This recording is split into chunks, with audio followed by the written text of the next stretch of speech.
Hi, everyone. Hello, hello. I am here with Jake Griffiths of Electrodrome FM, and we are going to discuss experimental music. How are you, Jake? How's it going? Yeah, I'm good. I'm good. How are you? I'm great. Good. Good. Good. Good. Great. Yeah, trying to hold on to the last whatever summer weather we're having. Yeah. Yeah. I always like that Indian summer time when, when summer is basically back into fall. But Yeah. Yeah. It's beautiful. for a very fleeting moment. How are you? How's Yeah. everything in Yeah. the UK?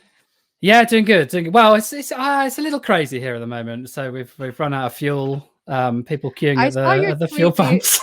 I saw your tweet. Like, yeah, you're asking how much fuel you have left in your tank or something. You're Yeah. like, It's literally like that. what? You're having to kind of you're having to judge how many journeys you can make and how long you've got left.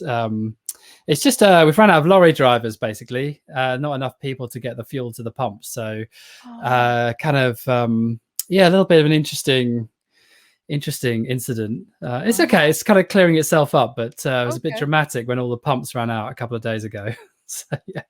Are you excused from like work? Like, oh, I can't go to work because I don't have any fuel in my tank. Yeah, a lot of people will be. I mean, it's always tricky, like when it's doctors, nurses, teachers, all those kind of people. Yeah. They're really reliant on it. So yeah, I'm sure there will be some people who haven't been able to go to work. It's been an Right. interesting little moment for the British. What's the projected like time frame? Like, or how long are we looking at?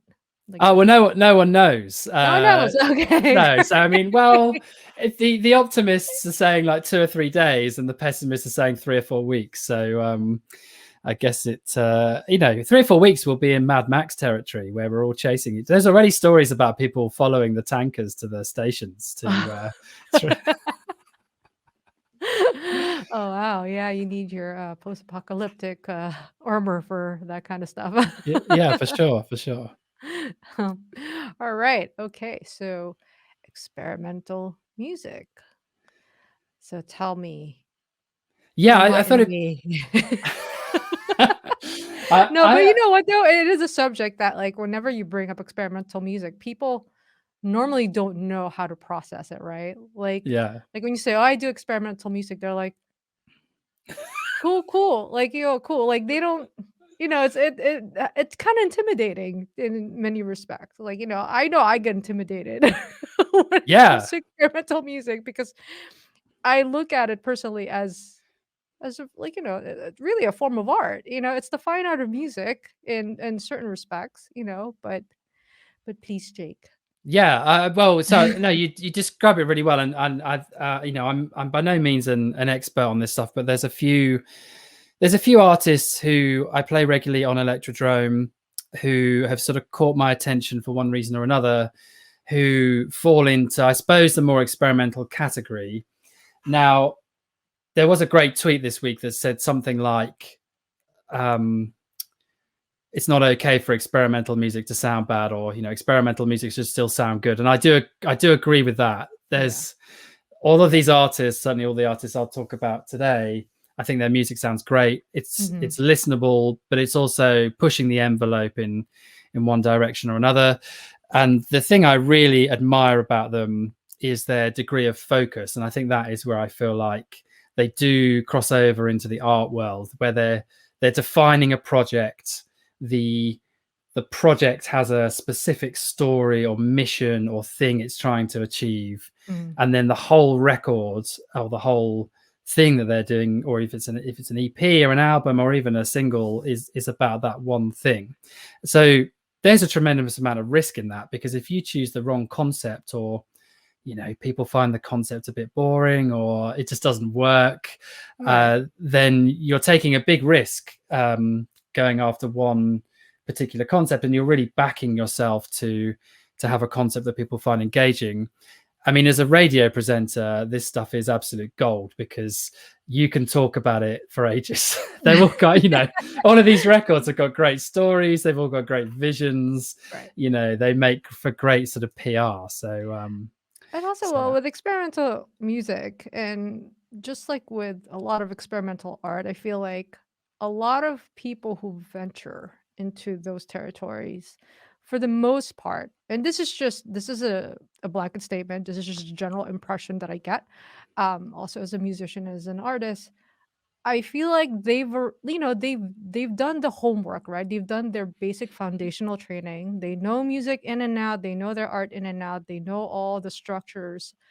They've probably mastered it so much that they probably got bored and they wanted to do something beyond it. And I think that's why it's interesting, because it's like, in order to do a lot of the experimental stuff, like you gotta have to have a lot of the basic foundational stuff so like down, and completely mastered, I think. And Mm. and it's like, when you're doing fine art, like, when you do experimental fine art, a lot of, like, for example, perfect example, right, is, it sounds tropey, but Picasso was a master painter, like, already at the age of 14. And then he was like, okay, what's next? Like, and then that's when he wanted to, like, started developing all these concepts and all these ideas, and brought cubism and other avant-garde notion onto the table. And that's why he became Picasso, the Picasso that we know today. But and that's just how I always see experimental music. Is like making things happen, or creating art that won't exist otherwise, or way beyond the constructs, Yeah. and beyond the paradigms. And that's why it's interesting. It could get really, really awesome, or it could go really bad. It's like, it's, but like, I like that tweet when someone said, yeah, it still has to be great. And I agree. I think when experimental music is awesome and it hits emotional, like, heartstrings and all that stuff, I think it's fabulous. And Mm. so the first one we're gonna look at is Anna Meredith, which is your pick. So tell me about Anna Meredith. Yeah, Anna Meredith, really interesting. I think one of the things I really like about her, just generally in her approach, is she just seems to be having an awesome time. I mean, as an example, here is Anna sitting in the middle of a field in a bumper car, which represents her last kind of release, which Mhm. I'll talk a bit about, and has some really, really interesting pieces of work that are, I suppose, drafted a little off classical, and then perhaps some of the sort of sounds you almost hear in techno leads. So the first time I Mhm. heard an Anna Meredith song, I was at a Manic Street Preachers gig, and they played one of her tracks as the one of their kind of intro tunes. One of the Mhm. kind of more uplifting tracks at the beginning. It's called Nautilus. It's quite a famous tune now. You hear it sometimes played in the background of even of things like ads and TV Mhm. TV trailers, and it's like a big brass fanfare. It's like like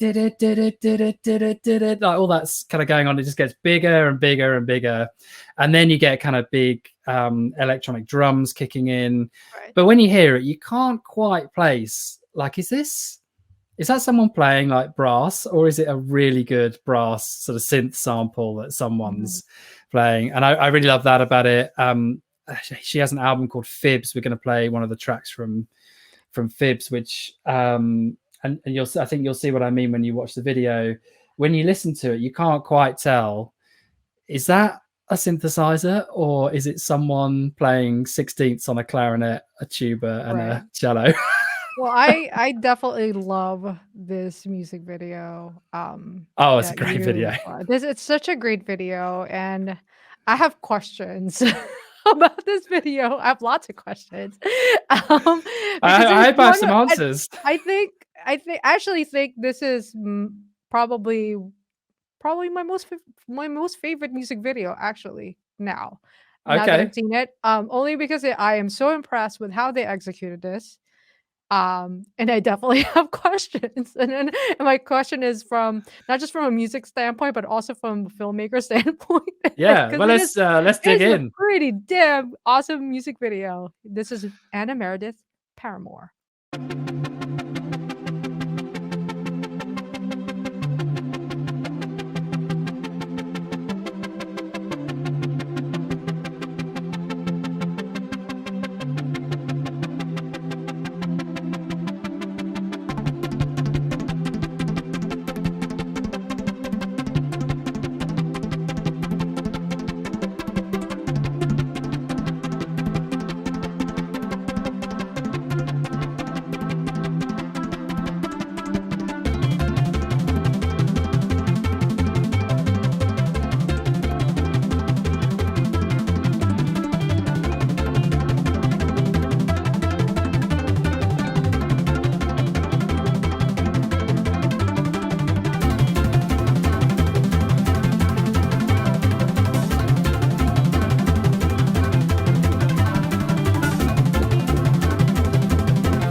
That was so awesome.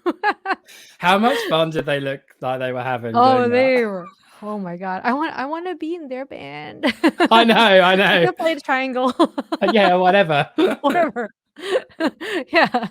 That was so cool because, so I watched that a few times, right? And I was trying to figure out where the seams were and where they cut it, but I kinda was like, it's so much easier to record the music as the train is going, right? And I was wondering if they were recording the music while they were filming this, and if that was part of the experimental aspect of the music, Oh, wow. or yeah, because that's what, like, that's one in my head. I was just like, were they doing recording while they were performing? Because also their performances were also on point, and there were a lot of people in that group, and to Yeah. synchronize everything all in time and so perfect, it made me think that they must have been recording this while they were filming, but probably not. Wow.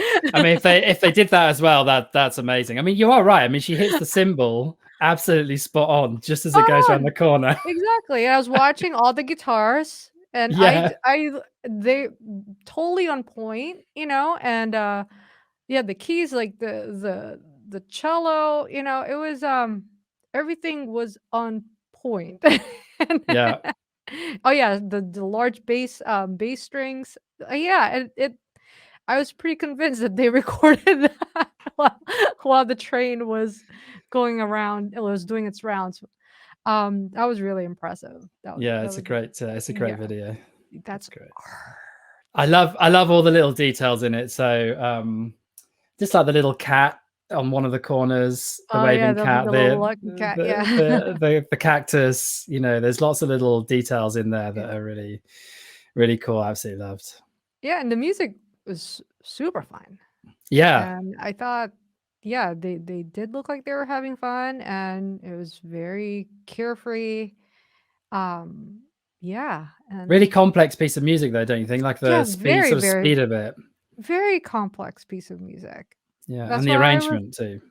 I was like I had to watch it a few times, and because okay, like you can lay down a very complex piece of music on the DAW, right? Like on Logic or in Ableton, but doing a video like that with so many people, well, they have to really know their cues, and then there are no real like obvious cues in that music. Everything felt like it was like, I don't know where bar, like, 28 is, like, what sound, because it's progressive, it's always shifting and changing.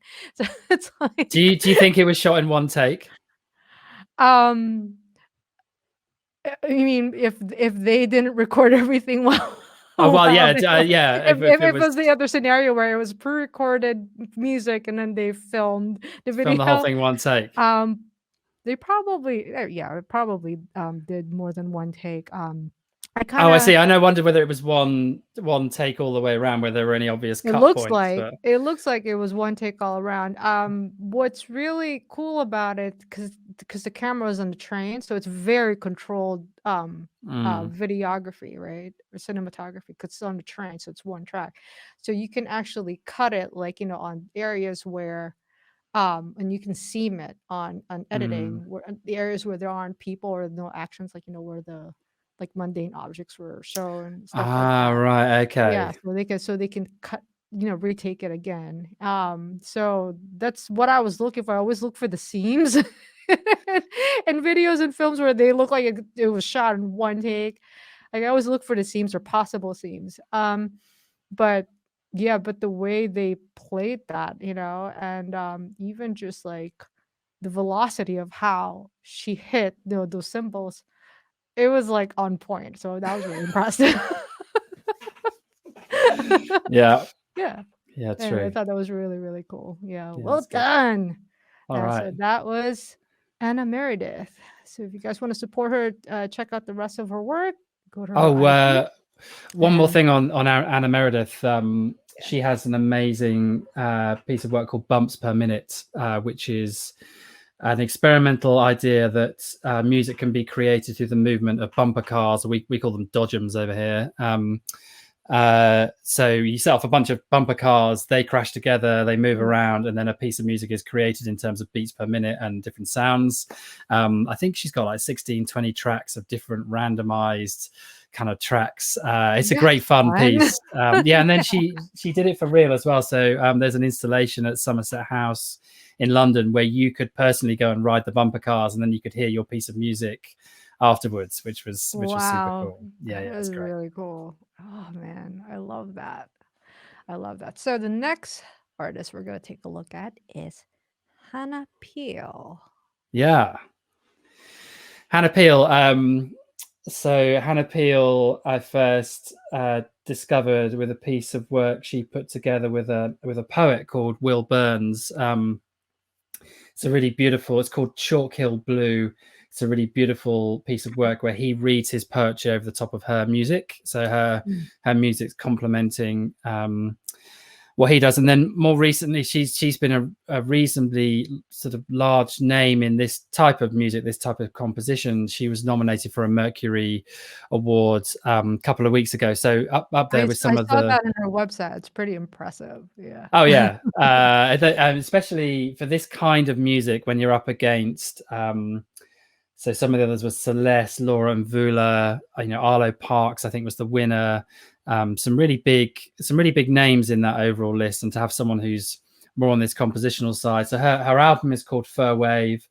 It has a lot of references to sort of biology and physics, which is some really interesting themes in there. And she also did some really interesting stuff with there's a lady called Delia Derbyshire, who's one of the early sort of synthesizer experimenters from the 70s. And there's a huge archive. Yeah, I think there was.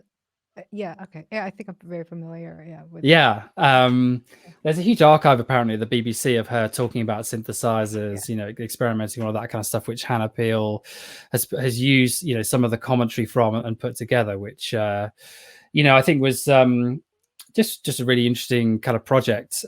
So yeah, some more kind of similar, a little bit more on the kind of ambient and compositional side, perhaps than Anna Meredith, but super interesting artist. All right, we're going to take a look at Emergence in Nature by Hannah Peel.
That was All right. that actually reminds me of one of well, it used to be a group, and yeah, unfortunately, one of the members passed away a couple decades ago. But it's by a group called Telephone Tel Aviv, and I don't know if you know them. No, I don't know. But yeah, but it's the first group that got me turned into electronic experimental, and I mean, it's not exactly the same as Hana's, but but similar vibe. Like it definitely has that kind of like uh, uh backbeaty, trancy, like Yeah. a very chill vibe. Yeah. But it's like has all these beautiful washes of sounds, like going in and out, and it would shift and modulate into like a whole different territory. I thought, yeah, that's really cool. A bit of was that a bit of bassoon at the end there as well? Do you think that was something Yeah. reedy at the end? Yeah. That was really cool. So that was Hannah Peel. You can check out her work on hannahpeel.com, and she seems really, really cool and super accomplished. Yeah, for sure. Yeah. All right. And next one that we have is Holly Herndon. Oh man, Holly Herndon. I feel like we could probably dedicate a whole episode to Holly Herndon. Maybe we should do one week. She looks really cool though. I like her style. Well, I mean, all right, let's start there. I mean, first of all, she definitely has a super interesting image. Her video creative, a lot of it blends sort of human imagery, a bit like that image of her there, with almost a sort of it's hard to describe. It's a sort of kind of, and sometimes a bit sort of digital ghost kind of digital replica kind of image of herself. And I think she's just a fascinating artist from a number of different points of view. She was the first artist really that I can think of that started to talk of the laptop as a real personal instrument. So she had a whole Mm, period, probably 8 years ago, 9 years ago now, where she was really fighting for using the laptop as and taking it seriously as a creative instrument, mhm, because from her point of view, you can make it make any sound, you can personalize it entirely to yourself, and trying to convince people that actually it should be taken very, very seriously as a musical instrument. I think now, you see that everywhere. It's very, very common. In fact, you see it almost everywhere that artists and bands have laptops on stage with them. Maybe 8 or mhm. 9 years ago, that wasn't really the case. So that was that was a kind of interesting introduction to her work. She has this amazing body of work around AI. She developed her own artificial intelligence plugin called Spawn. Wow. And it's real as well. It's a real physical thing. It's a box that she sort of plugs mics and instruments into, and it kind of acts as a artificially intelligent backing singer. If you listen to the way she does her records with Spawn, it creates its own set of notes and vocals behind what she's singing. A really fascinating effect. I mean, it's like a sort of evolving chorus effect on a lot of her work, which I thought was super interesting. And then she's developed a thing called Holly Plus, where you can upload a track, and it can be multi melody as well. Polyphonic. There you go. That's the word I was searching Okay. for. Yeah. And then Holly, her digital copy of herself, will sing back the track to you. So that's opened up a bunch of different kind of interesting That is really avenues. interesting. Yeah. Well, first of all, on ownership. So who owns that? If I uploaded something, I would have written it. She would have sung it back as a copy of herself. So I Yeah. think, Who owns that? yeah, she has an ownership model as well, which is to add another layer of complexity, which is owned by which is created in a kind of smart contracts sort of cryptocurrency ether style. So Hmm. she's Wow. really gone very deep on artificial intelligence. And I think the other thing that I hugely admire about her, you can level sometimes at people that artificial intelligence might be a gimmick or something they've added to their work. She has a PhD in computational science and acoustics from Stanford, so Oh wow. she Yeah. knows her stuff on this. That's her stuff. Yeah. That's Yeah. just, yeah, that's just her. That's just her work. Yeah, it's great. um, I have a friend, actually, someone in our scene, named User generated, who created a track, and I believe he used artificial intelligence to generate the lyrics for the track.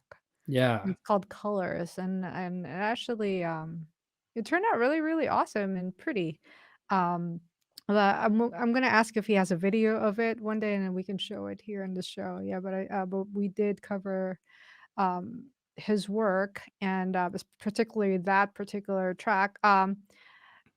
Only because I thought it was like he's onto something new, and it's definitely something that needs to get explored. So, but yeah. I'm a yeah. huge fan of his. He's done some really interesting stuff. Yeah. He's Yeah, always like his brand is always kind of in conjunction with something cool when it comes to gear or experimentation. yeah, yeah. Like his setup is always so cool when he's performing live. And then when we did the live stream together, he cloned himself like 10 times on the screen and he played every single part of the song, which I thought was cool. I could only do it up to 3, and then to me that was already a lot. Yeah, that's very cool. That's very Yeah. cool. But let's take a look at Holly Herndon's Eternal video.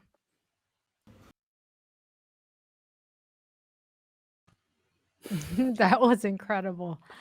Um, Her performance in that video is amazing.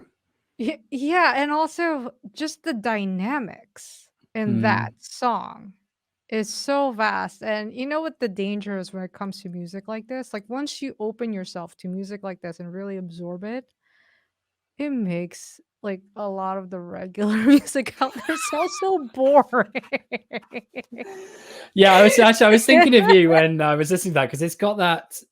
It's almost got like the sort of death beat style backwards Yeah. drums, and that's all going on. The And also I love, like, all of those, I ca all the voices yeah, that she used and how she programmed them, and it created that very, it kinda it's very haunting, like, it kinda reminds me of, the anime Ghost in the Shell? Like yeah, the yeah, main yeah, intro, like, like, that kind of vocals, but she took it to the next level. Um I yeah, it had so much going on, compositionally and also just the arrangements, but it all works so well. Like she got it down into like all these crazy ideas. She was able to control them and harness them into a really, really cool competition that I'm so jealous. yeah. I mean, I do think it's. I get real shivers when I listen to that track because Yes. it sounds Yeah, so I had shivers huge. the entire time. And I love it. I do love a video where you have an artist that looks directly into the camera like that for an extended period. I suppose the most famous one is the Sinead O'Connor one, isn't it? Nothing compares to you. But where it's literally just the artist and the camera. The camera kind of stays still, and it's a very intense experience as the watcher if you're looking straight back at them. And they have that real kind of passion and attitude. And I think you Mhm. can. She has a really interesting kind of face for that because Yes. she you can read so much into her face and yeah, it's hard She to also read. has a look, like, her look is kinda otherworldly, like, Yeah, she yeah, and it all works with her art, and her art is otherworldly. yeah, Um, yeah, yeah. yeah. So, let's get into the topic of AI generated music. Yeah, I mean, I have a load of questions about AI. I think if everybody in music was a Holly Herndon, I think we'd probably be in quite safe hands because obviously she's someone who understands it, understands how Mhm. you can harness it and create something that sounds new and interesting and different. I do have an overriding question though, which very interested in your take and other people's takes on really, which is whether artificial intelligence is a good thing for music generally. I mean, already we've reached a technological level with looping production, some of the sample packs you can buy now in music production where you can play a $200,000 Steinway in the Taj Mahal, and you can't really tell the difference between Yeah. that and the real thing. It's an interesting world, and then there are definitely some questions around how playlisting and Spotify referrals has influenced how music is written. People are listening in a much less engaged way, which means there's a temptation sometimes, I suppose, to produce music which doesn't necessarily need a human to produce it. So yeah, very, very interested in your take on whether you Oh think my AI god. is I a good mean, thing for it's music. like to me, for sure, it's 50-50, I mean, Yeah. yeah, for me, I mean, I'm excited about it personally because I like, all the cool possibilities. Whenever art enters something that's technologically engaged, and which it means it can lead to other big things, And so I just look at it as just the first step towards what the other possibilities are in terms of like, what you can do now or what people can do now with music with the help of AI. And Mm. it's a tool. To me, it's still a tool, you know? But uh there are music out there that's just, oh, it's completely generated by AI. Yeah, so that's definitely one It's question. no Do longer you think you can tell if you hear if a tune that's basically just auto generated? I probably won't be, it depends on what genre. I guess if uh, I probably won't be able to tell if it's something that's purely electronic based and, no one's singing or, yeah, what if it's purely electronic or purely instrumental? You can't Mm. tell. You really can't. I don't think I'd be able to tell. I'm pretty sure they could program someone to play guitar as like, I don't know, Jimi Hendrix, like, it'll probably Yeah. sound like Jimi Hendrix, right? And, they did, I know there was, an AI software that generated or could generate a new Nirvana track using old Oh Nirvana. yeah. Yeah, right? There was an article about that, you know? So So I don't know. someone once pointed out to me that if you listen to "Come as You Are" for the whole of the first verse, and I think some of the first chorus, it's one syllable per word. Mhm. So Right. probably a good place to start if you're an AI. Places are, yeah, that's probably easy to with Nirvana's music, yeah, maybe it's No easy. offense, Nirvana fans. I don't No, want to yeah, upset any no Nirvana offense. fans. I'm a Nirvana fan, Yeah, so, yeah, me too, me too. yeah, so I'm like Beautiful simplicity, beautiful simplicity. right, yeah, like, I read something about that, I was just like, "Well, I don't know about generating a whole new Nirvana song out of like, No, building out of Nirvana's blocks." Like, I don't know how I would feel about that. that is Um, deliberately provocative as well. So I would just yeah. that's a classic gimmicky AI thing to do, isn't it? Like pick a Right, band that that is very gimmicky. That's almost like tropey AI stuff to do. yeah, it's like pick a band that people love and will defend to the death, and then make up a song of theirs. Obviously, everyone's going to talk about Right.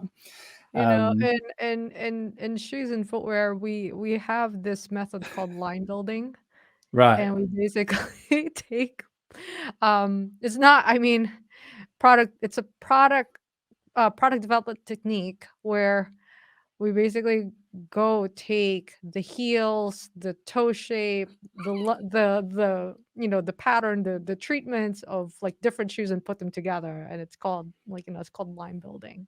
Nice. So it's like all of these concepts basically squished together. So basically AI can line build music out of every, like, any existing music really out there. And but is it genuine? I don't know. I see, that's the thing. Like, I see artists like Holly Herndon who's able to harness it and utilize it as a tool to take music and art to the next level. And to me, that's exciting. I think that's Mm. great. But I don't know about, like, the total extreme aspect of like, okay, you're line building like using Yeah, AI yeah, technology. yeah. That's So I can make a song that's a Dua Lipa song and a Lady Gaga song and a Rihanna song and put it all together and have the AI run it through, and then it will be like, next number one hit track, yeah. basically, and but I still don't know about that. I think you still need a human touch. You still need humanity making music. Yeah, and Um I think you're right, like to reference that because even pop music, which is probably the one genre that gets criticized as being the most formulaic, has a habit of breaking the mold, doesn't it? So Mhm. if it gets stuck in a rut where, and it's a bit like that at the moment, actually, you've got a lot of similar sounding kind of, especially with the trap auto tune kind of sound, Right. that's out Gets there, it exists, homogenized, yeah. but there's always something that knocks that out of the way because it's more human, because it's more relatable. And I think that you're absolutely right. That's where the AI side of it would probably fall down. Right. You know, and I think there is still, it's still important to have, like, that human curation aspect, right? Where, like, what your point is with pop music, well, it is a huge commercial industry, right? And it is super informed by metric success. So that's how they develop music based on the metric success, you know, right? And they look at it every quarter. Sounds so corporate right now. I came from a corporate industry, so I know this aspect pretty well. But but it's like, you know, but yes, it tends to repeat itself and it gets homogenized and monotonous. And but then there is that human element that where someone shakes it up and says, you know what, we Mm, need something new. We need to bring in a new vibe, a new treatment, go search, you know? yeah. I think that is still the human aspect of that is important because computers cannot computate that, cannot like analyze that. Um they just because they just see patterns, right? So yeah, I mean, I think it could be a great tool to enhance what we've already got going, but I don't know about essentially being replaced by at least I don't Yeah, think it, it could it be. made me really think of. I mean, I've been thinking about it a bit recently, anyway, as it's come back. But it made me really think of the importance of live performance because I think we've now come out of a period where, and actually, you and I doing this are part of this. So I'm not criticizing, but we've maxed streaming. So video performances. Online streaming services, all of that sort of stuff. I feel like we've reached a saturation point there, and one one way in which that will get broken is the live performers who are able to convert something, create something more sort of human to human. I Mhm, think we'll have an incredible time of it over the next 12 to 24 months because they've got something that's very unique and different to what we've all been mhm. watching on our laptop screens for 18 months. So it definitely made me think of that because it's hard to see how AI could definitely augment a live performance, but it could never replace it. No, it can Uh, never replace it, yeah. I mean, unless it was, I suppose, some sort of really impressive club light show, but even then, you're watching something different, aren't you? It's not a live performance. It would be great to have AI technology to be your lighting, engineer and all your yeah. Yeah, You don't have to worry about, like, making sure everything's timed and in sync with, like, or, like, the one, AI technology to, manage all of the triggers. Like, yeah, no, for sure. I the mean, that rhythm of side the of it, music. I It'd be think, really cool. yeah, that So is there really interesting. yeah, I think there are definitely, useful aspects of it. Like I said, like, it's great when technology can come in to help us with what we're already doing. But I don't know if it could replace, that Mm, human touch. Not yet. yeah, Can write music with it, I guess. But you just yeah. can't perform with it. Yeah, yeah, yeah, for sure. All right. So earlier I mentioned Telephone Tel Aviv as the first group that introduced me 20 years ago to experimental electronic music, and now it's just Josh Eustace, who is one of the original members, but he's the only one left. And Josh used to be part of Nine Inch Nails. Actually, he did work with Trent, which adds that extra sweet spot for me. Yeah, I thought I recognized the name actually. That's a name that I recognize. Yeah, he's also in the Black Queen, which is Okay. a cool cold wave band that he did with Greg Puciato of Dillinger Escape Plan. I don't know. I don't know. I know you don't really listen to like metal and all that like And heavy then music. I mean, I know the names. Do I But dare yeah, listen to but them? That's the Dillinger Escape, yeah, it's but what's cool about that project is you know, Jo not Josh, sorry, Greg Puciato, the singer, like in Dillinger, he's like he does these super crazy growls, right? And he's known for that. He's like one of the best metal vocalists. But then when he did this project with Josh Eustace called The Black Queen, he kind of went super R&B, like okay. super super smoky, sexy, like and it was like such a nice contrast. We're not showing them tonight, but we will show Josh Eustace project Telephone Tel Aviv since we are having an experimental episode. And we're gonna take a look at a younger version of myself.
So speaking of AI, so the concept for that video is that he's getting erased by some sort of AI network in LA.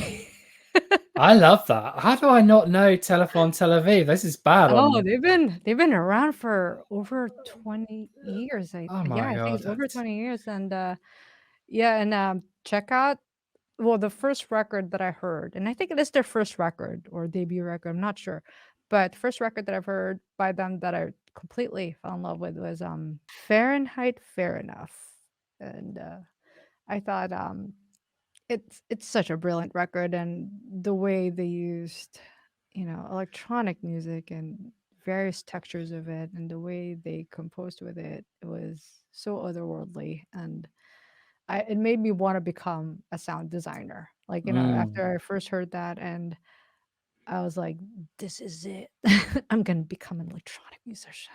Yeah, no, I swear I I did loved say it. that, I was like 22 or 23 at the time. Yeah. Yeah, that's Telephone Tel Aviv, and if you guys wanna check them out, they're on Bandcamp, and make sure to follow their IG as well.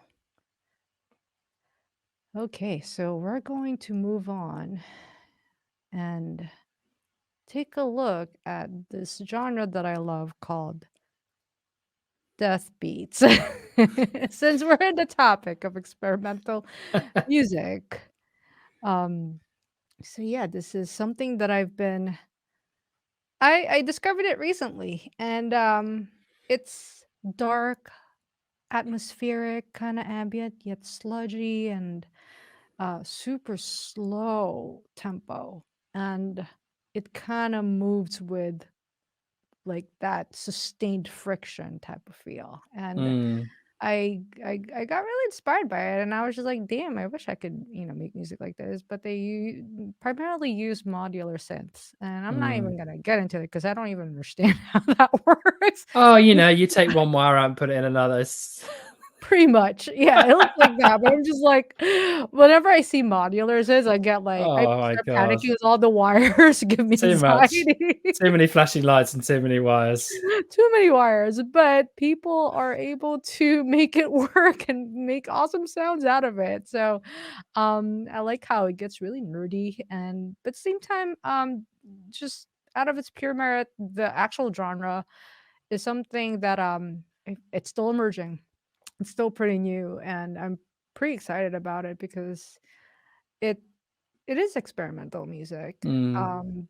but it crosses into, like, the dark synth world, and proggy synths, like, and, it goes into other territories as well, but it still stands alone on its own, And do and, you think is Death Beats your name for it, by the way, or is it a name? Is that no, like so a I it's, think it's a thing? I think it's a thing, created by this actually my favorite death beats artist called Snakes of Russia. Oh, I love Snakes of Russia. Yeah, he's so awesome. He knows that I love him so much, but, yeah, I am a big fan of Snakes of Russia, and he really just took it to that level, where, like, when I first heard his music, I was just like, "What is this?" And this Yeah. is so cool, and then Well, it's you just sent it to me. You introduced me to Snakes of oh, Russia. dang. I Oh, think so, yeah. And I just found it fascinating because it reminded me a bit of um, house music and techno music go through these waves, don't they? Where they become more melodic, less melodic. Mhm. House music, especially one year, it's like trumpets and bongos, and then 2 years later, it's all minimal build-ups, doesn't go anywhere.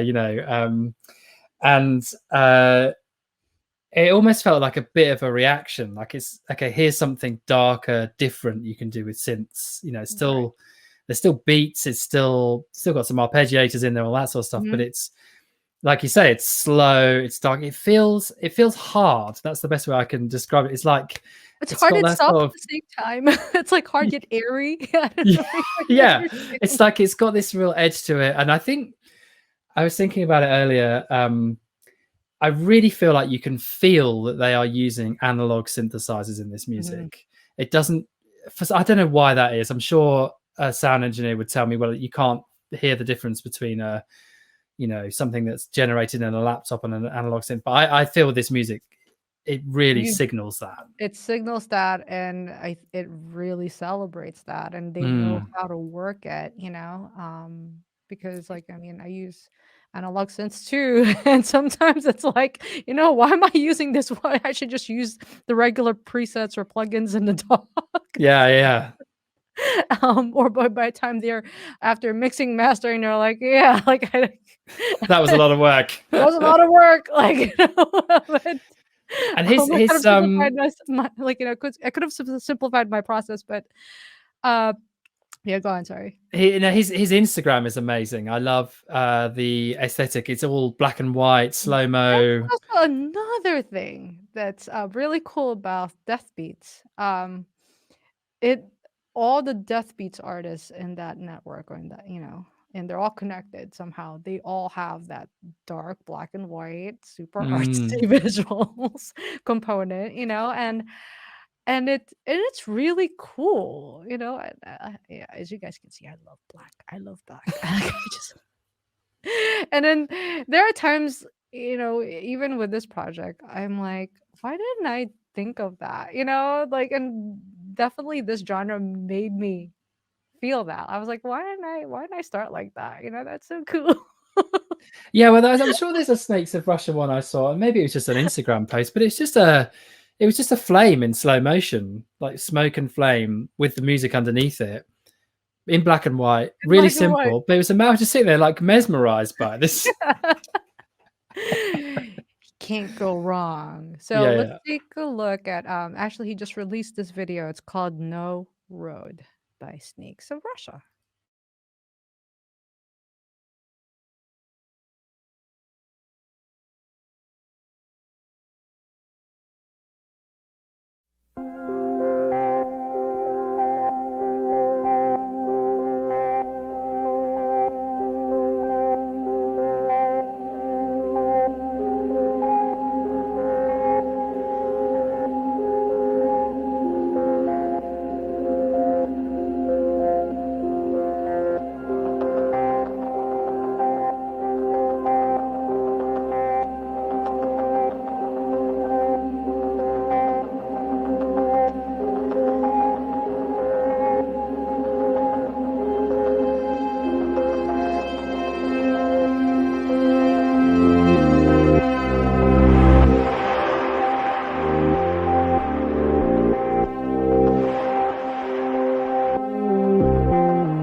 So Certainly. Yeah, it was nice and dark and perfect for October. it's so dark, isn't it? That So dark. big kick drum as well is a feature, isn't it, of that kind of genre, like the really hard, heavy kick drum. Yeah, Yeah, yeah, yeah. and I I just I just like how actually that song, that particular track still had some sort of structure in it. Mm, You know, it still kind of follows uh your typical songwriting or composition. Because usually he really goes like into different tangents and gets a lot more experimental, but it all feels very cohesive and it all works together. But yeah, their aesthetic, it always has that tinge of like dark yet kind of a little sad sometimes. yeah, it's very cinematic as well, isn't it? Yeah, and it's cinematic, yeah, and their soundscape is very cinematic. It sounds like Mm, it belongs in films, and, you know how, like, with a lot of synths, like, it kind of produces that whole sci-fi, like, kind of vibe, but with death beats, it's a lot gloomier and darker and more like noir. yeah. Um, so it's like yeah, between synthwave and death beats are kinda adjacent to each other, but not Mm. really. Yeah, I did what do you is there any evolution there? Is this a different set of artists? This isn't an evolution from one to the other?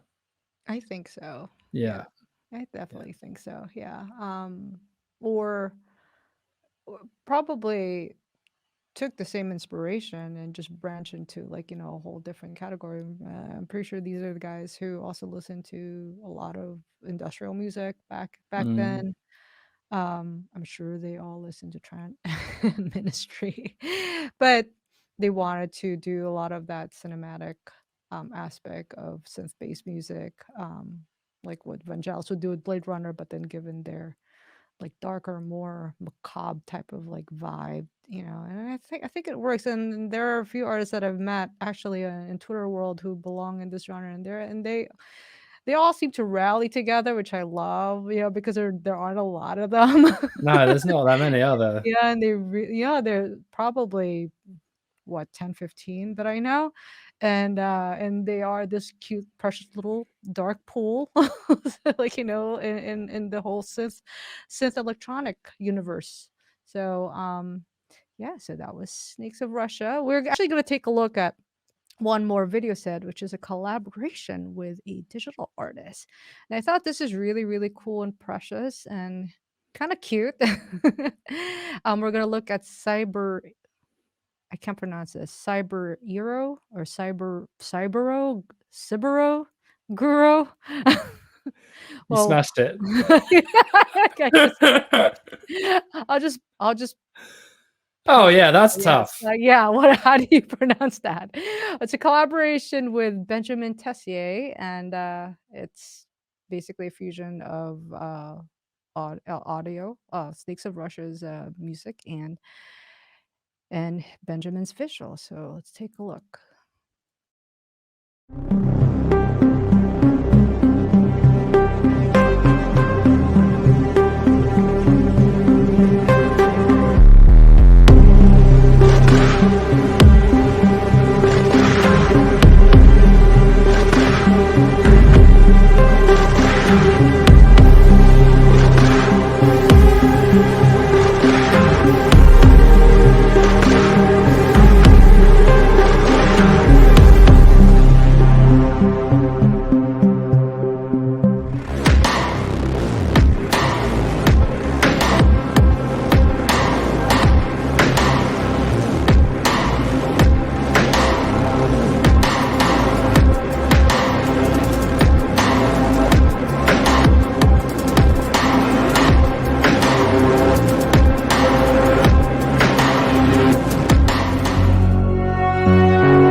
I thought that was really cool.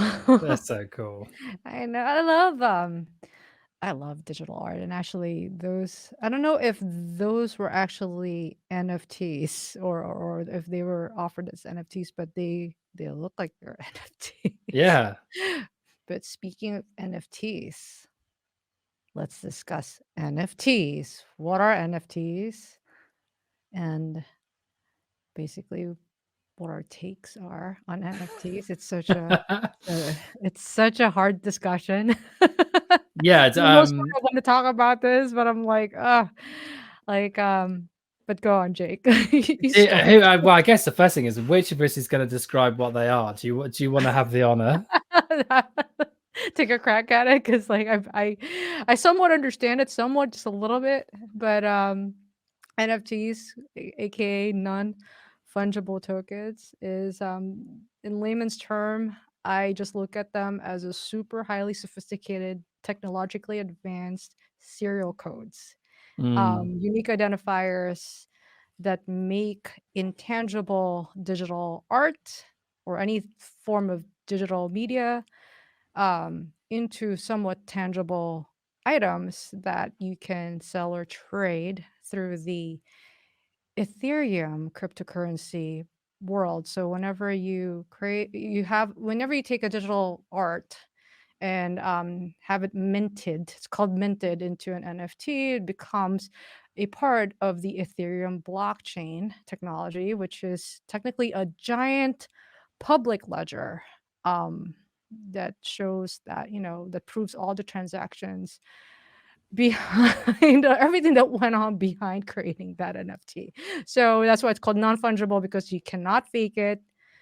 You cannot tamper with it. And part of the reason why it takes a lot of energy, and that's the biggest taboo with NFTs is that it consumes a lot of energy because the blockchain technology consumes a lot of energy in terms of they use a lot of super powerful computers in order to create a block or mine a block in that giant ledger. So you hire miners to. I hope I'm still making sense. you're By doing wait, this is just absolutely smashing this Okay, description. all right. So you basically hire miners, people with amazing giant computers that are super powerful, that can solve all of the problems, these computer problems, mathematical problems that the blockchain provides, and whoever solves it basically gets that blockchain. Um, so it gets rewarded with a token or a coin or some sort. So I think that's the closest that I could get to in terms of explaining it.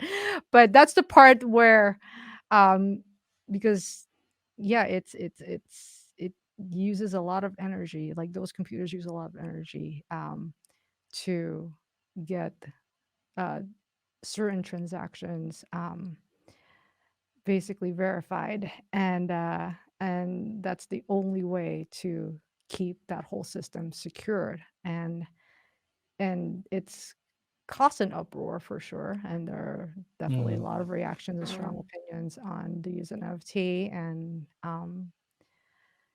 the way I look at it is, yes, the fact that it's awful for the environment is terrible, but my that to me is a bigger question though. I never put the blame on the technology when it comes to these things. I always put the blame on why are we still using unsustainable, you know, sources of energy and mm. energy resources like oil, like, fossil fuel, stuff like that. Why do those guys like they can still go on doing their thing where and while in the meantime we are at the verge of really really awesome technology that will provide new solutions and new world for artists, musicians, regular people who know how to use it, um, you know, to better their lives or to better their situations. And but they're getting booed over this because of the because of how much energy it uses, but theoretically, it doesn't really use energy, it uses electricity, right? Yeah, Power. and I mean, It how much? doesn't really use they call it gas, but it doesn't really use gas. We just call it gas because that's what's being used right now to power a lot of the electricity. It uses electricity and um you can use, you can find green, energy for electricity. So why is that not getting pushed? So that's my question. That's my real feelings for it because I I think there's something in here that's really going to change the future. And but I like I said, I won't I'll always be on technology side. I always Mm, want to see humanity progress. Um so my biggest qualm here is that why aren't you blaming the big oil tycoons who basically keep their monopolies and all of their all of their power over power companies. So that's just how I see it. yeah, and musicians do many things that are bad for the environment. I mean, international tours and, well, domestic tours use a lot of energy. Yeah, I Gigs think gigs use a lot one of energy.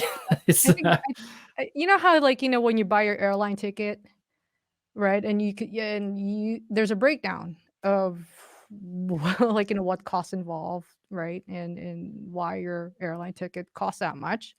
And it shows gas prices, right? Mm, For just for your seat on the plane, right? It reveals everything there. So minting an NFT is equivalent to one musician taking 3 planes to go on a tour and will okay. probably make a lot more money burning through that NFT versus going through the tour. Yeah, that's So true. why is that okay? So that's just how I look at it. And the same way with like subway stations in New York, they're running all the time, Mhm. whether someone's using them or not. Trains are running, that still uses energy, and Mm. whether someone's using it or not, right? So, I feel like I think it I don't I think it gets too reactionary whenever people say, like, "Boo, NFTs are bad for the environment." Yes, currently they are, but once we switch to well, the whole world decides we're gonna go green, then it's not gonna be so bad, right? Yeah, I feel like I mean, it's an important issue, but uh, a red herring to what is actually important about this subject.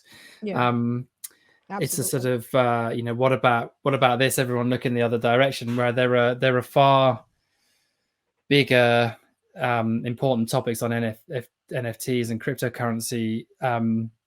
I always think like before you say anything about this area, you probably have to state where you are positioned because it comes with an investment opportunity, which means Mhm, you can be quite cynical, I think, about people's opinions. Just like people who give opinions on stocks and shares. If they've got a mhm. load of shares, they're probably going to say they're brilliant. Um, so from my side, I've owned cryptocurrency in some form probably for I don't know 6 or 7 years. Not vast Yeah. amounts, like enough to make it interesting. I was I early just onto the literally found my wallet. Like, I found my Ether wallet, like, recently. I was just like, "I don't know what happened to it."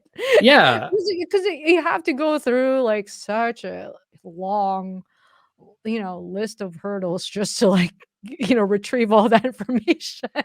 And I think what got me interested in it in the first place was if you look at the way technology has disrupted big industries. There's a guy called Ben Thompson who writes about Apple and Facebook and Google, all the big technology firms. And one of his observations is Instagram has disrupted brand marketing. It's an industry worth about $600 billion a year, massive figures, and they've kind of come in. They've taken out huge parts of that industry because they're a significant brand advertising platform. Mhm, Facebook has done similar. Google's done very similar with news media, direct advertising, where it's taken a portion of 150 billion.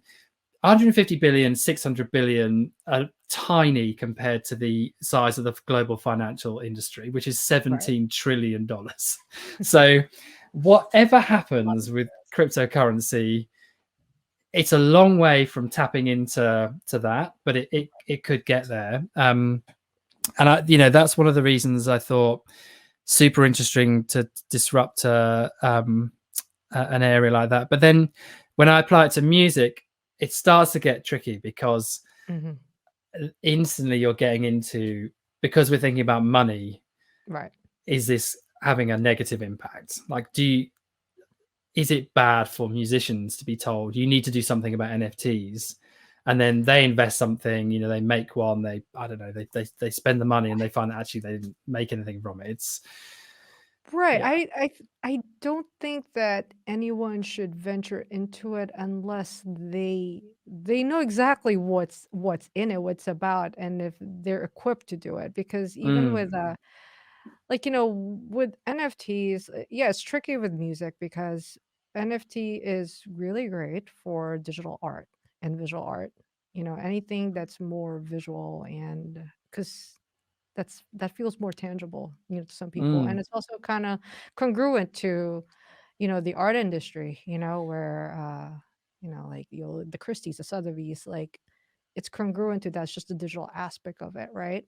Um, and with music, it's difficult unless you're, working with a digital artist or visual artist to kind of create a package. Um, but I think it should be explored. I don't think that anyone should turn their backs to it. I think they should be more open-minded when it comes to like, okay, this is a platform. How can I utilize this in a clever way that will make me stand out and hopefully, you know, help me generate some income, mm. and get in touch with collectors. But because there are people who do collect all kinds of things. It's like, NFTs are like they're treated almost like baseball cards.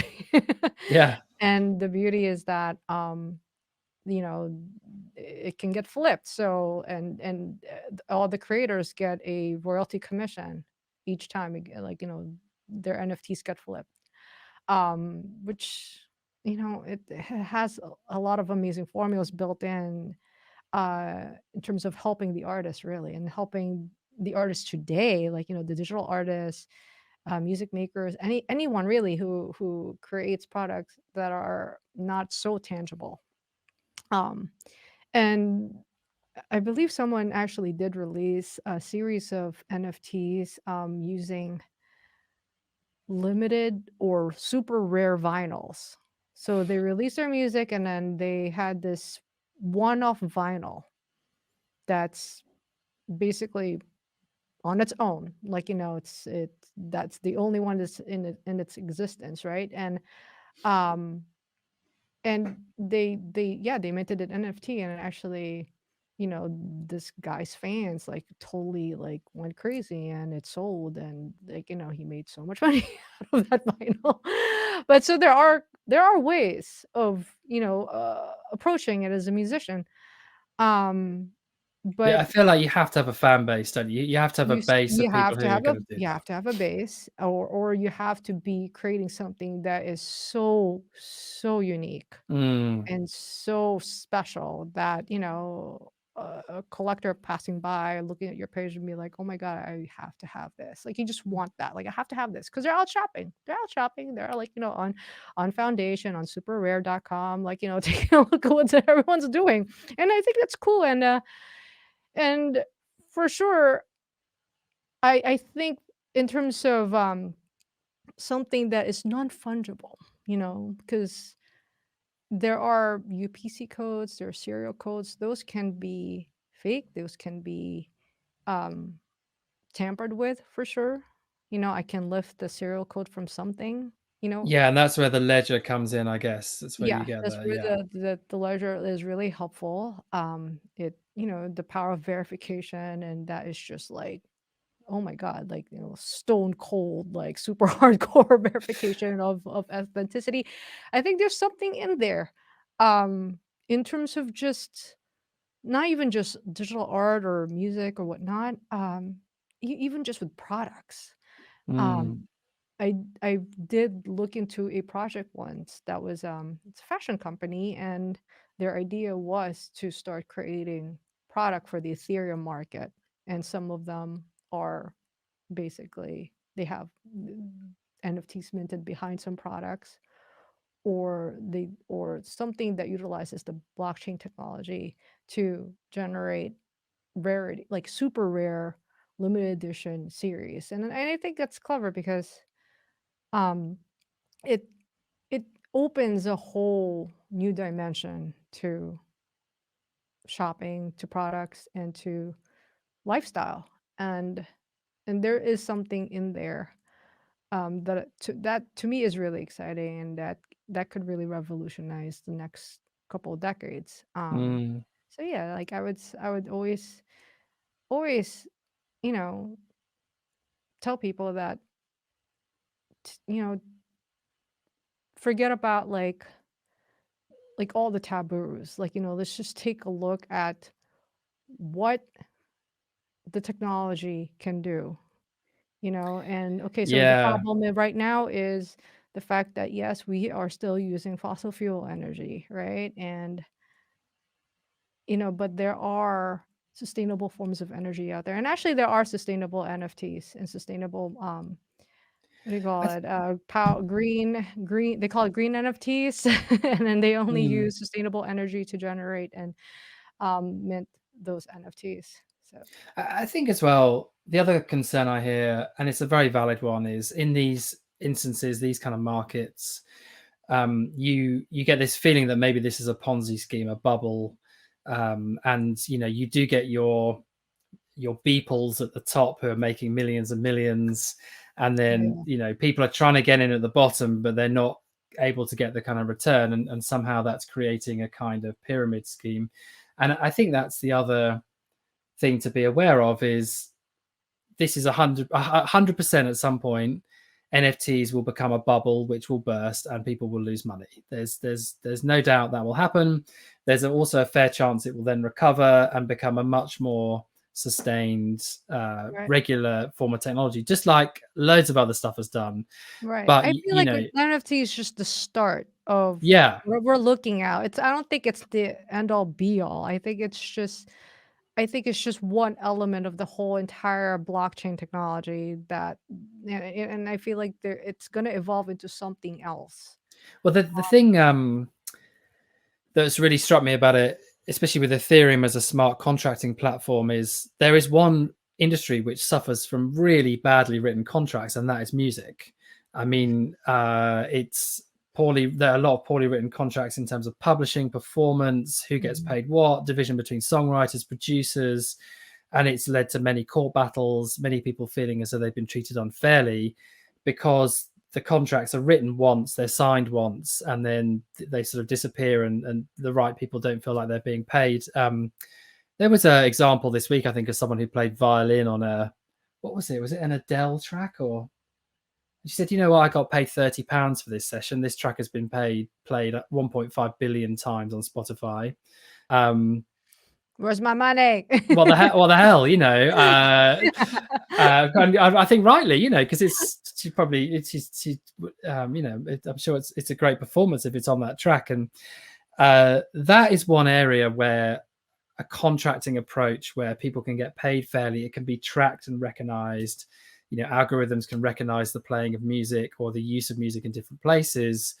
Maybe I sound like a utopian because maybe this is just going to line the pockets of people who already have money, but I feel like there's something positive in there that could happen that Yes. could really help musicians in the long run. Yes, I believe so too. And like I said, it's just a start. And also the transparency aspect of it. It's like, Yeah. NFTs and everything on the Ethereum blockchain is very transparent. We can see how much those digital artists made. It's out there. It's showing. Ooh, so and so made, like could buy a new house, like, out in Hamptons. Like, it's like it's so transparent. That's what's really impressive about it, and there's a that's that that's a great thing. Mm, to have a technology that really supports and sponsors transparency, hardcore. I think that's really important, and yeah. then we can definitely decide, or people can decide on, okay, how should things be treated fairly, right? And it has to start there. It Mm, decentralizes everything, and that's the whole beauty of cryptocurrency, right? The fact that, or at least the whole crypto culture, it's about decentralization. It's just breaking away from all of those constructs and paradigms that society, banks, governments, everything is built on, right? And even corporations, especially, like how industries are built. It breaks away from all of that and be like, okay, no, this is the ledger. Everything's here. You guys can see, like what's happening.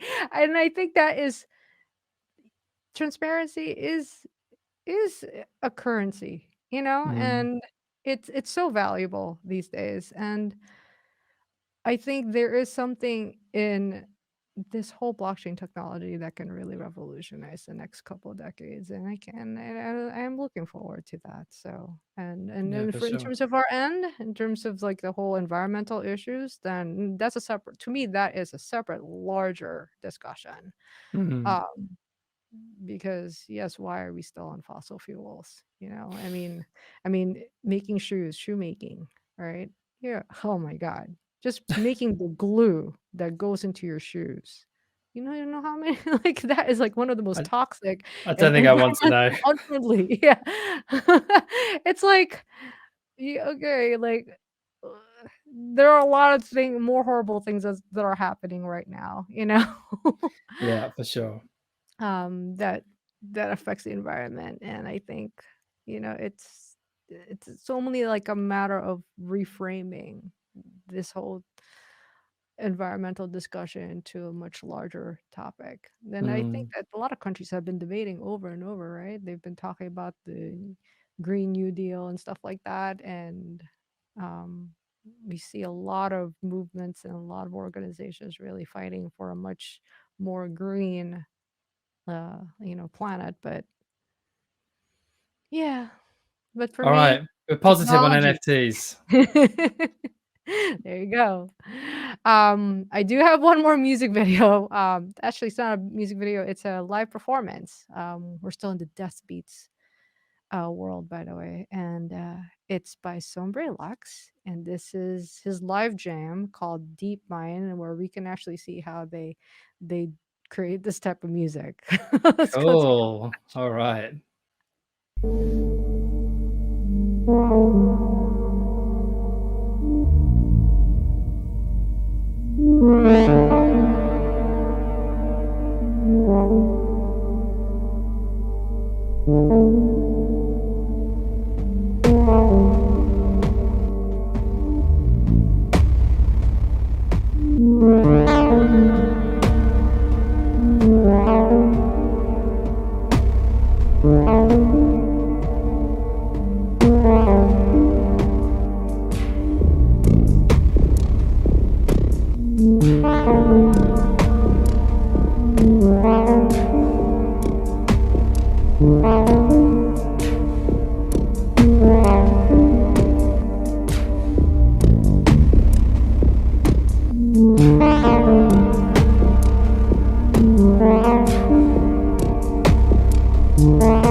as Sombre Lux. The skulls are optional.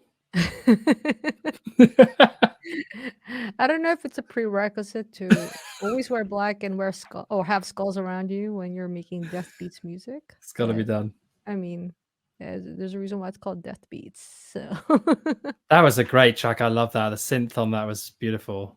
yeah, he's really really cool. I've been watching him since he emerged, and it's definitely someone to keep an eye on because I think he's just gonna get bigger and bigger.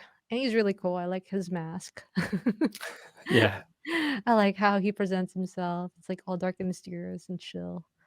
Um, yeah. So we are at our final video, and it's by Hanako Omori. Yeah. I love Hinako Mori. She's really interesting artist. Has also worked with some incredible musicians. She plays synths for Georgia, Kate Tempest, Ellie Goulding. She's done synth work with James Bay, Katie Tunstall. So you may have seen her in various of those videos, just generally looking cool and playing her big bank of synthesizers. I think I also find her super interesting as someone who just is really into synthesizer sound design, some of the kind of ways in which synthesizers can be used to compose music, and then I've really enjoyed her own compositions as well. So she's had a great EP called Aurelia, which was based on her experience of a month of suffering really bad migraines with auras, which is a thing where you get it sort of quite badly, and it changes your vision. So in particular, bright light has a different effect in your vision. And that's a really interesting record. It's quite dark. It's quite hard to listen to in some places, but I really like what she's done, particularly around, there aren't a ton of drums in her music, but it's still quite rhythmical. It has this sort of synthesizer, sort of rhythmic basis to it. And the other thing that I think is amazing about her is that I just think she should be better known. Like, these are beautiful pieces of music. She releases on Inja Zero, I think it's called, is the record label. Matt Emery is another great composer who also releases on that label. But yeah, so if you like the sound of her stuff, definitely go and follow her on YouTube and Spotify, all those sort of places, because she's a great artist, and I think we'll go on to do some pretty amazing stuff. Yeah.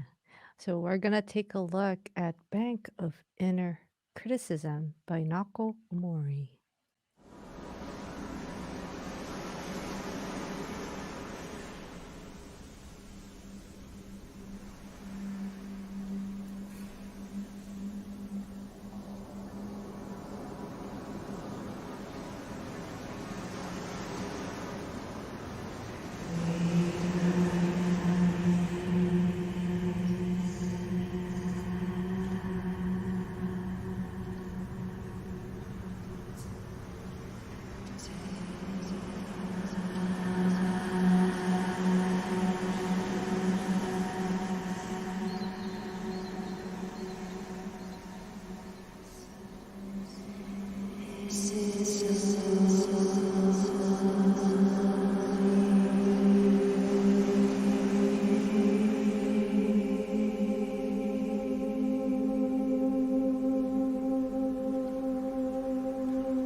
To get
That was so lovely.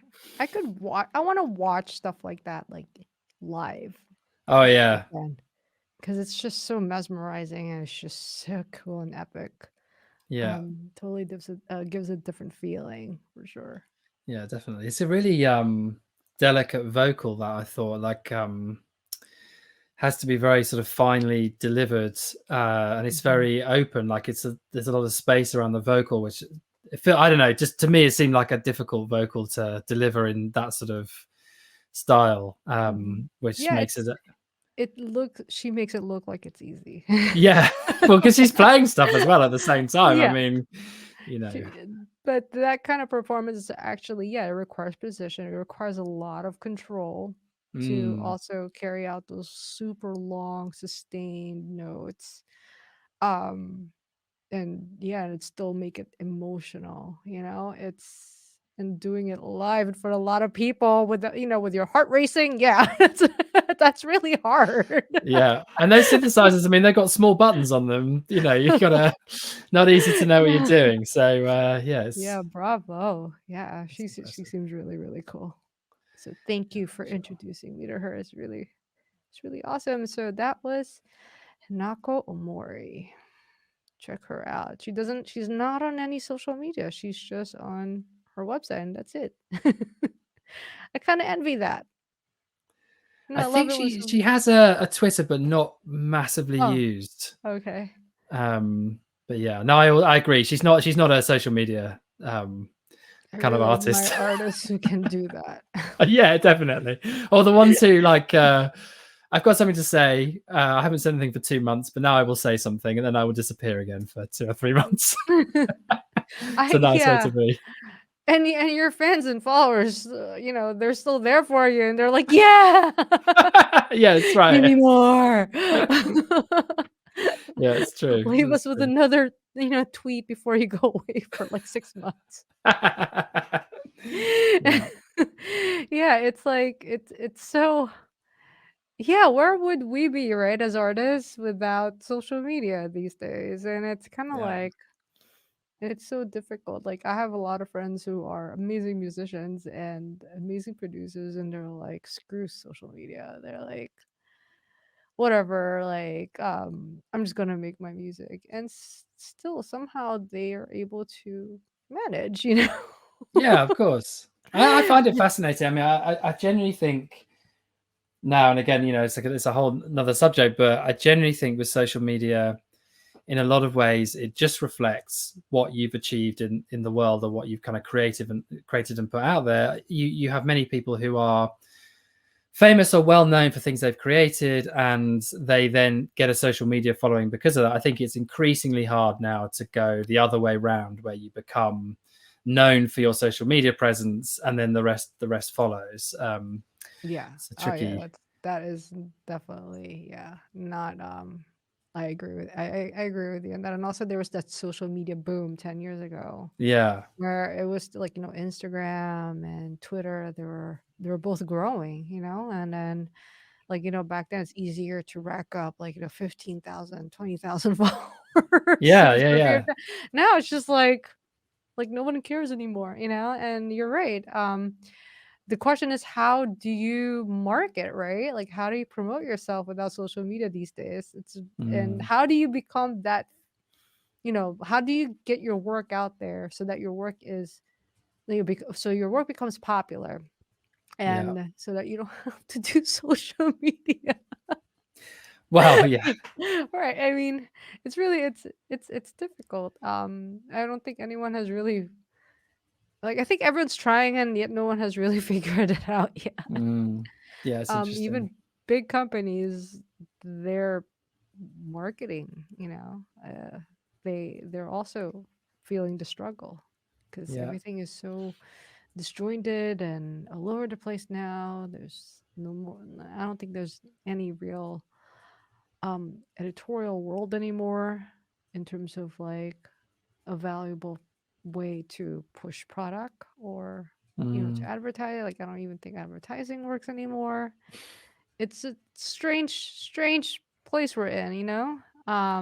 Yeah, but also I think advertising. advertising still works, but it's incredibly expensive. It's It's the expensive. budgets Yeah, involved yeah. are astronomical, and that that realization, I think, that social media felt like it was going to take on advertising and then became advertising Mhm. was Yeah. just, that's a very hard thing, I think, for people to come to terms with. And Right. then to realize that actually, you know what, if you run an ad during the X Factor or the European Cup final or whatever, surprise surprise, it gets millions of people watching it and eventually taking action. Mhm. It's hard to get those two things to tie together, for sure. So yeah, it's a different kind of world now. I think harder to We build a are in a social media different following. world. Yeah, it's like it's hard. Like if you're starting a brand or you're an emerging Mm, artist, it's so hard. It's so so hard, and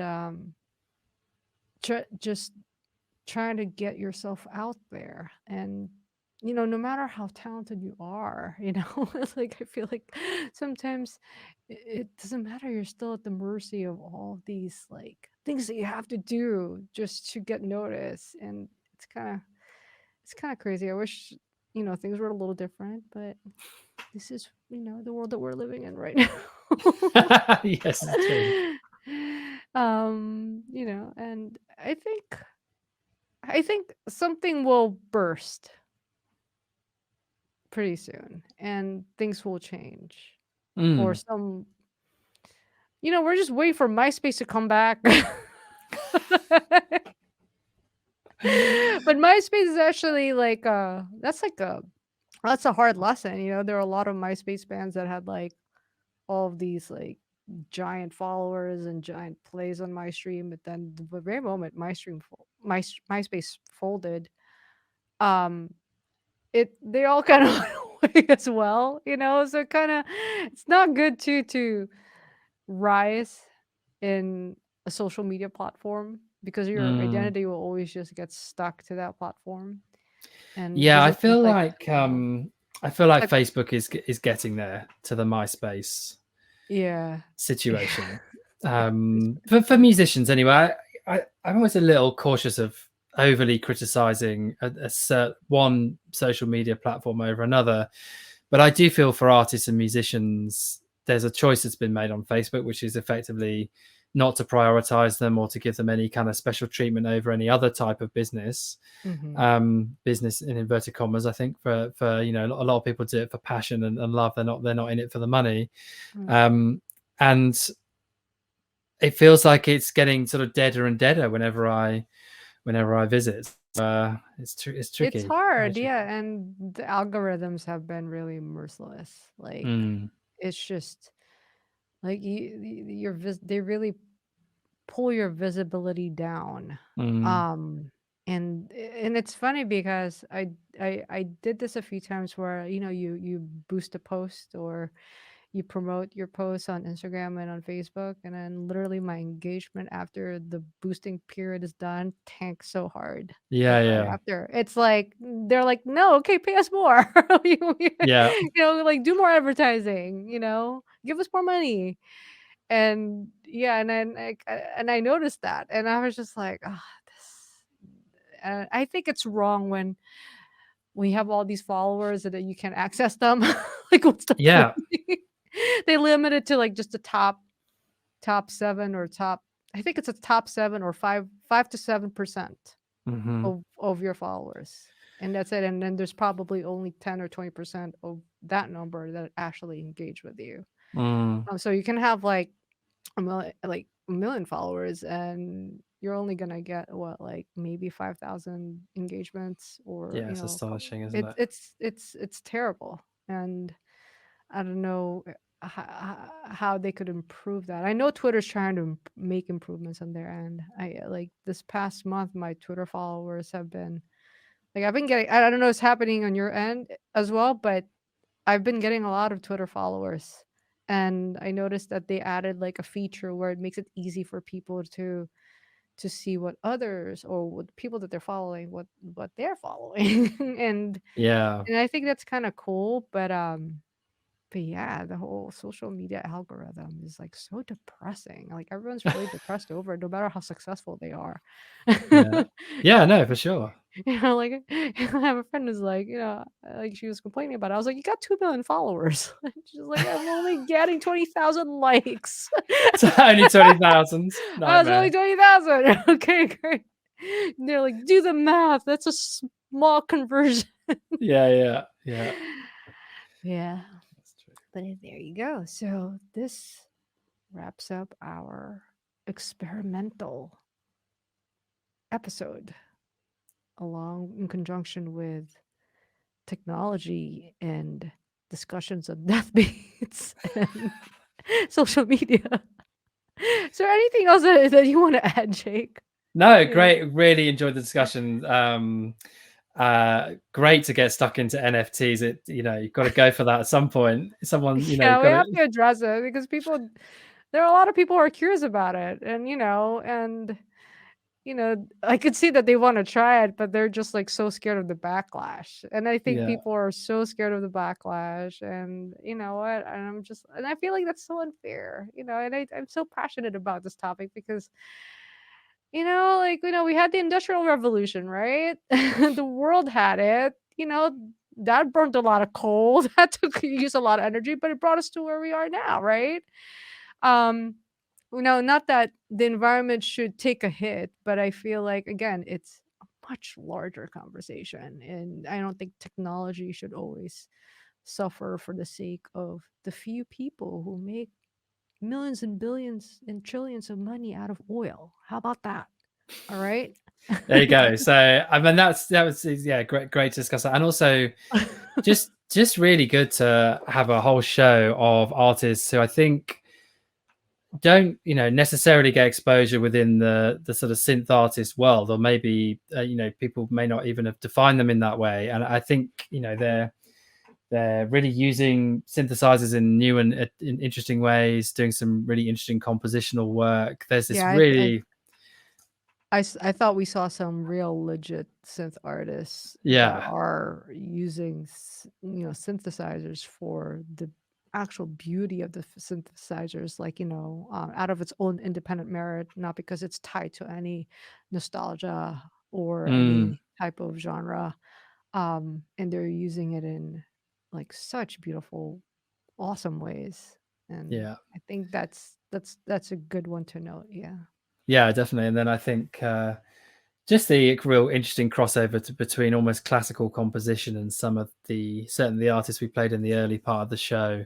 Hmm. I think that's a super interesting territory. Like you say, actually, you absolutely nailed it. I think some of those artists got very very good at their instruments, and they're like, okay, what else? What else can I do with this thing? I've become an expert virtuoso level player. Where do I take the next? Which Where do is I take the next? Exactly. yeah, And I feel like every artist kind of hits that point, yeah. like, in their careers and in their craft where, and I've seen it many times, like where even in fashion, where, you know what, they've done it. They've hit their mark. And so they kind of started doing all of these super insane, super like, I don't know, they almost look like caricatures, super avant-garde fashion.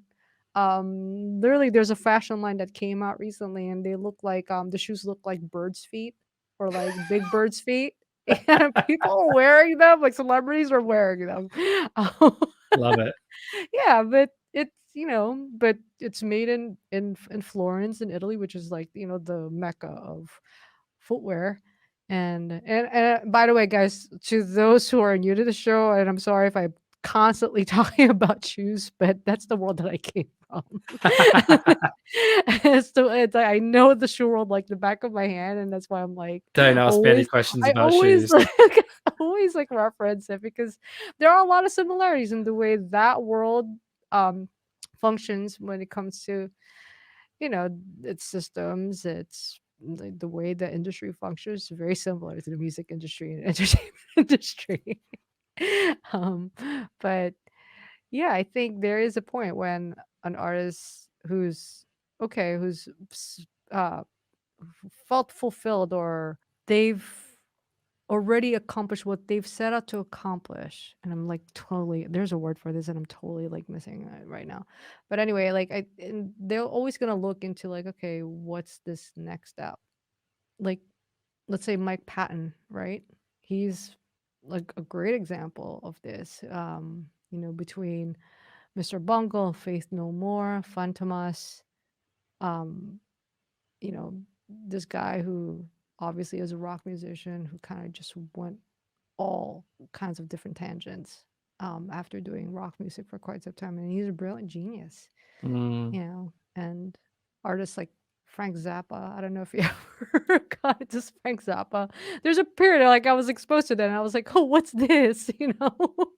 Yeah, I don't know um, much of it, but I mean, so yeah, he's but it's like famous for that, isn't he? so out there, yeah.